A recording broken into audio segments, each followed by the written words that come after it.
Hello, everyone. Welcome to Barca News. It's January 25th, or is it the 26th? 2023.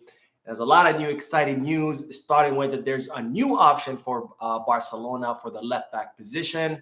Also, Vitor Roque is one step closer to signing for Barcelona. And finally, the Barcelona Femeni have made history. We have a lot to discuss, so let's begin. Hello, everyone. Welcome to the channel. My name is Mo, and I am currently running short on time because I have to catch a flight in a few hours. So this is why I'm bringing you this live and an edited video with all of the most up-to-date news in regards to Barcelona. Now, we'll be traveling for a few days outside the country to attend a wedding of a really close friend. Nonetheless, I will be taking my laptop with me, so I will be making live videos every day to bring in the most up-to-date news about Barcelona, as I always do when I'm on the road. Because even though I will be on vacation, Barcelona does not rest, and there's always news about the club, and I will be there every day to bring you the most up-to-date news. Now, having said that, let's start with the most recent news. Is that Barcelona defeated Real Sociedad today 1-0 at the Spotify Camp Nou in the Copa del Rey quarterfinals. And with this victory, Barcelona have now qualified to the semifinal of the Spanish Super Cup. And we saw the same exact formation that Xavi used against Real Madrid in the Spanish Super Cup with that 4-4-2 formation. And this, in the first half of this match, was very entertaining, where both teams were trying to keep possession of the ball. They were trying to attack the space. They were trying to generate occasions and danger. So it was a very entertaining first half, and it was the first half where Barcelona played brilliantly. They were moving the ball really fast. They were executing really well passes, deep passes, fast transitions, and they created a lot of chances. And even though the team were not able to finalize many of these chances, they still played pretty well. And their successful high press allowed the team to not only maintain possession of the ball, but it also allowed them to recover the ball whenever they lost it pretty quickly. Now, trouble began for Barcelona when Real Sociedad lost a player due to a red card. And as soon as that happened, Real Sociedad, during the second half, they decided to park the bus and defend with a low block.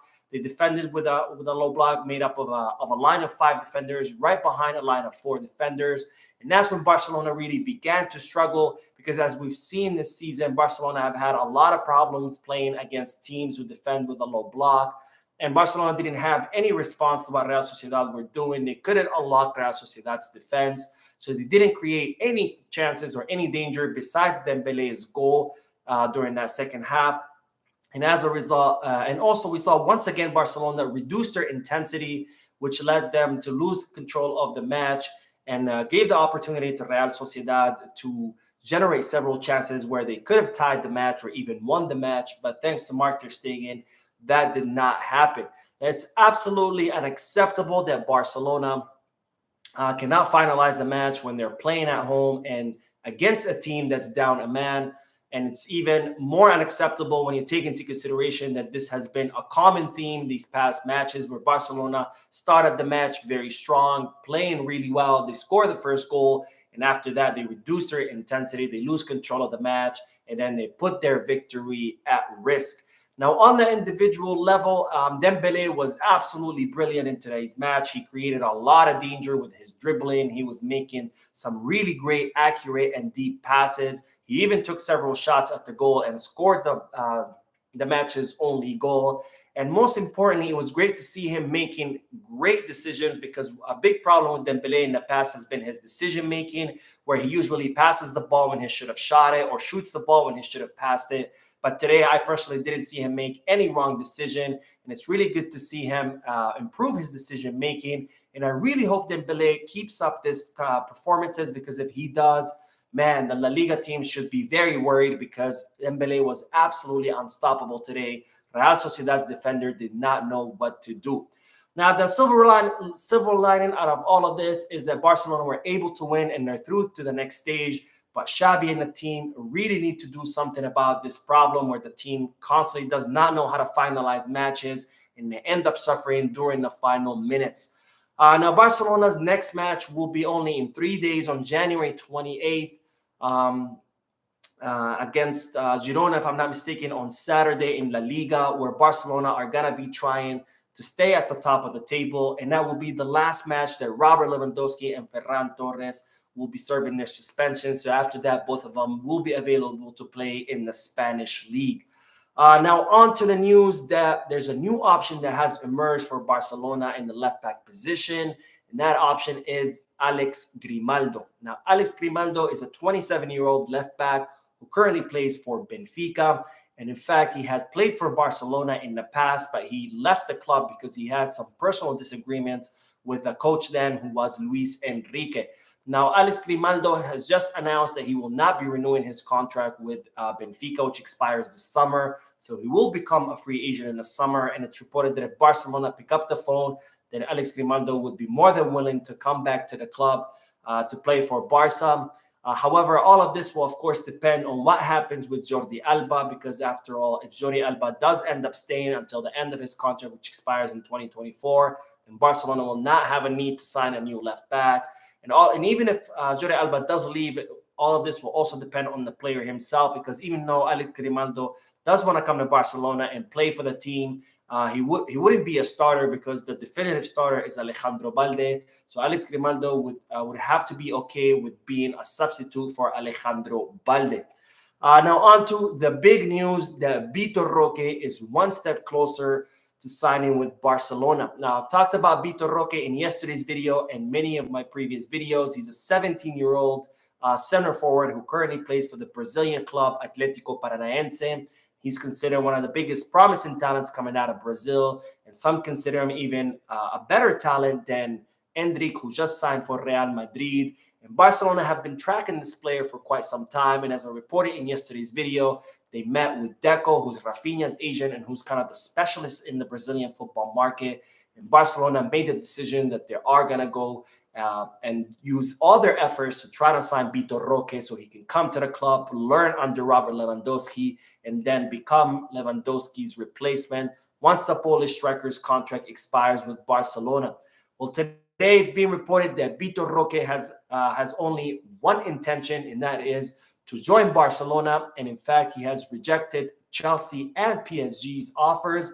And in fact, they're saying that the emissaries from PSG and Chelsea are getting ready to leave Brazil and go back to England and France, because they know that the young player has already made up his mind. And the only thing on his mind is to play for Barcelona and to sign for Barcelona this summer.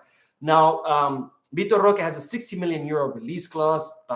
Deco has been charged with the job of trying to lower that, and Barcelona think that they can probably sign Vitor Roque for around 25 to 30 million euros fixed plus some variables, which if Barcelona are able to pull off would be an amazing business transaction, because again, this is one of the most promising players in the entire world.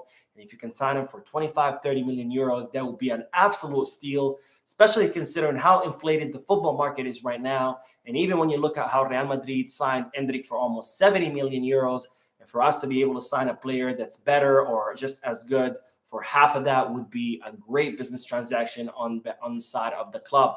Now, Barcelona have tasked Deco to try to convince Atlético Paranaense to make this transaction happen.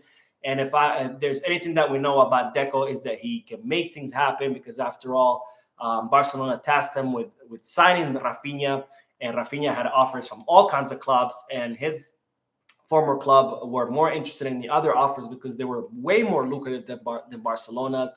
And yet Deco managed to make this deal happen and managed to make Rafinha come to the club. Now on to the news that Lilian Thuram was at Barcelona Gala presenting one of his projects for his foundation that fights racism in football. And during his gala, he was asked about his son, Marcus Thuram, and whether he's going to be a Barcelona player or whether he would like to play for Barcelona. And Lilian Thuram said that, of course, any player would love to play for Barcelona at least once in their career, and that his son was no different. Now, I had talked about his son in a previous video. Marcus Thuram is a 25-year-old a forward who can also play on the left wing. He's the son of Lilian Thuram, of course, and he currently plays for Borussia Mönchengladbach. I hope I said that correctly. And there's currently a lot of clubs interested in signing him because he's been having a pretty good season. And Barcelona are considering or were considering signing Marcus Thuram, but only as a B option in case the signing of Moukoko didn't work. And as I already reported previously, Moukoko has decided to renew his club contract with Dortmund, so Barcelona will not be signing him. So Marcus Thuram would have been the option B, but however, since Barcelona will be going after Vitor Roque, for now, Marcus Thuram will not be coming to Barcelona. And after all, even though Marcus Thuram is a good player that I really personally like, of course, nothing compares to Vitor Roque, and I would much rather that the club sign the Brazilian player. Now, on to the news that Barcelona are now waiting the approval of La Liga to register Gavi, Ronald Araujo, and Alejandro Balde's contracts. Now, with the departure of Gerard Piqué and Memphis Depay, some space has opened up in the wage bill of Barcelona that would allow them to either make signings or register contracts. But as I reported previously, Barcelona have decided not to sign anyone during this winter transfer market, and instead they're going to focus on registering the contracts of both Ronald Araujo and Gavi, who already renewed their contracts with Barcelona, and the contract of Alejandro Balde, who just finalized the negotiations to renew his contract as well. Now, Barcelona have submitted the application to La Liga to register all these three contracts, and they're currently waiting the response from the Spanish League. Now, hopefully the Spanish League will approve this request so we can have these three players register as first-team players so they can begin earning their salaries as first-team players, and and Gavi can get his number 6 jersey that the club have promised him since past summer. Now, we will end today's video with the historical news that the Barcelona Femeni have made history when they have become the first team in the entire history of football to win 50 consecutive matches.